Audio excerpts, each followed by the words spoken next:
for the rest of the day, if you don't end up in a fucking grave, if you want to sleep in the house where I have to pay fucking bills, you're gonna shut the fuck up, you little prick. Because this is my fucking world, and you exist in my world. If you think you're smart enough to live on your own, fucking run away from home. But if you don't want to play that game, shut the fuck up or I'm gonna hurt you. Does he not? I was getting on a plane and I could see through the cockpit that a female was the pilot, and I took a picture and I said, most women I know can't even park a car. Why is a woman flying my plane? And they banned me. In this show, if I'm not allowed to talk. Get the fuck out. Goodbye. Fuck you and your show. Okay, then get the fuck out of here. I will get the fuck out of here, nigga. It's given you ain't get pussy until you was 20-something years old. Fantastic. Fantastic. It was actually 18. All right, you gotta go, man. You gotta go. All right, bye. You gotta go. You're wild. So, all right, you gotta go. Thank you guys. And then to go to another level, she's not gonna be dressed. What do you? No, because I don't like that example. What are you trying to say? Could go to Miami. Looking at me. This girl's about to get. I wasn't even looking at you at all. No, that's not what he was saying. He was just saying in general. Martha, Yo, chat, what do y'all want, man? Y'all want us to kick her off the show, or do you guys want her to stay? This chick, man, she's wild. Was that rude? This is ridiculous. I wasn't even like addressing her. I was using just a simple example, and she immediately made it personal. Ones of you guys want me to kick her out. Two of you guys want her to stay. It's up to y'all. Let the chat choose.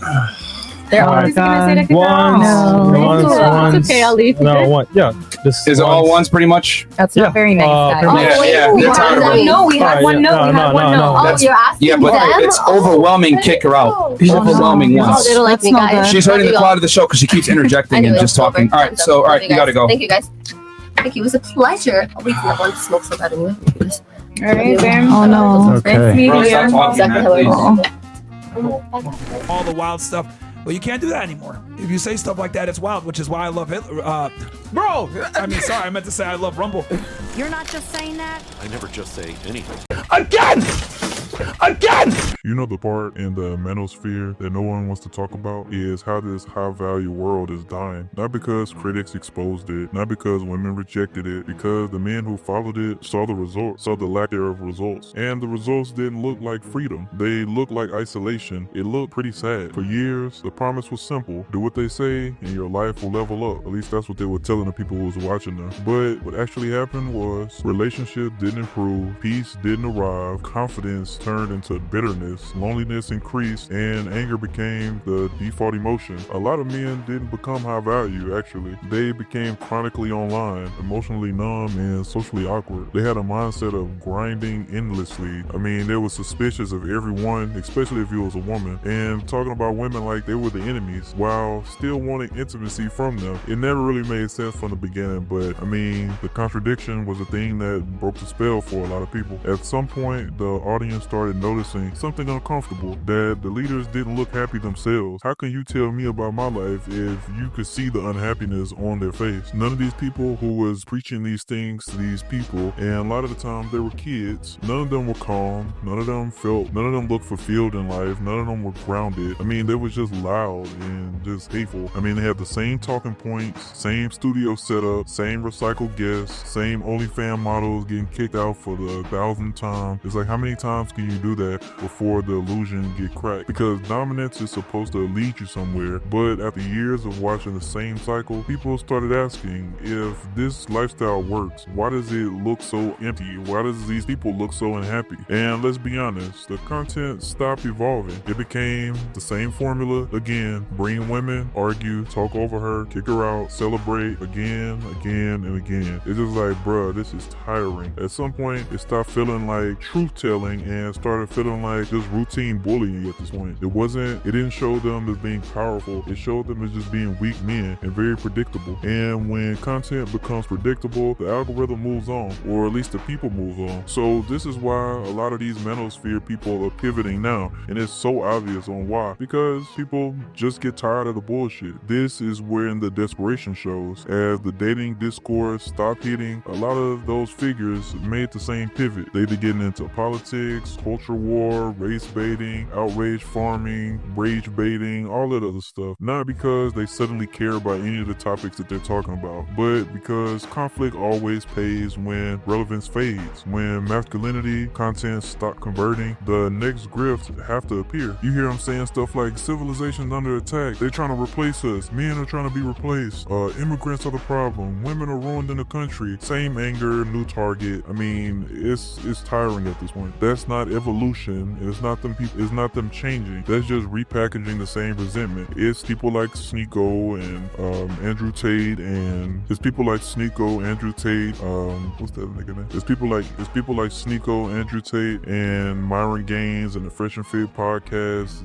People like that. Those are the people. Every online grills follow the same arc. It's empowerment first. Then after that, it's identity. Then it's dependency. Then you get radicalized. Once the dating advice fails, the only way to keep people watching is to give them someone to blame. You can't have a podcast like that if you're not blaming something. So that's why race get introduced. That's why they doing the Hail Hitler stuff. That's why it's us versus them languages increase. This is why the tone is just getting darker and darker, and they head down a weird path. But I mean, honestly, we all knew it was gonna come here because fear holds attention longer than hope. So they know this. So they know that they just need to get people. They need hatred and they need people scared, and that's gonna feed them views. But it won't last forever because with outrage culture, it only lasts as much as you can outrage. So the bar is gonna keep getting lower and lower and lower for them for the things that they have to do to garner people's attention. And I think the saddest question, and I think the quietest truth of all is in their faces. If you just look at these people in the face, not the clips, not the bravado, not all the yelling and all the trolling that they're doing. Just look at them when they're not performing. They don't look content with their life. They don't look happy. They don't look grateful for the opportunity that they have. They don't look settled. They don't look joyful. They just look tense and just weird, because building an identity around dominance means you can never relax. There's always a new enemy, always a new threat, always a new group to defeat. And that's just exhausting, to be honest with you. I can't believe people even still tune in for the stuff that they're even doing, but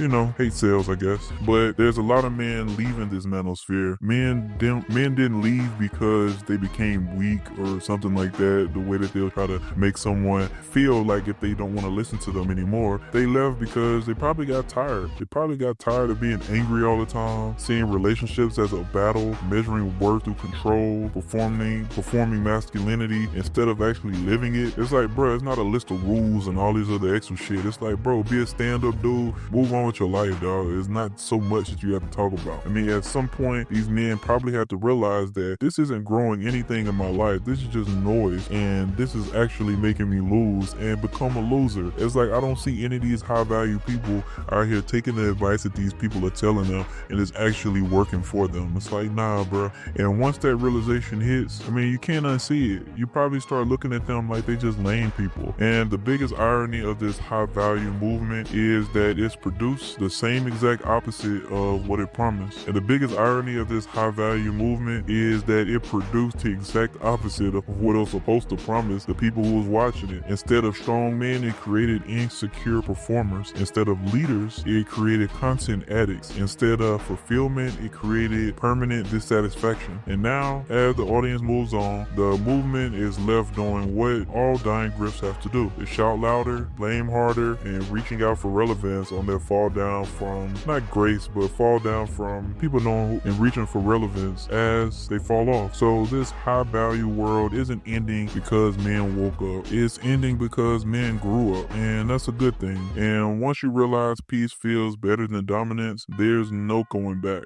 Well, that's been my video for today. Y'all let me know how y'all feel about the manosphere and high value culture just dying off. Do you think it's dying off? Maybe you disagree. Y'all let me know in the comments below.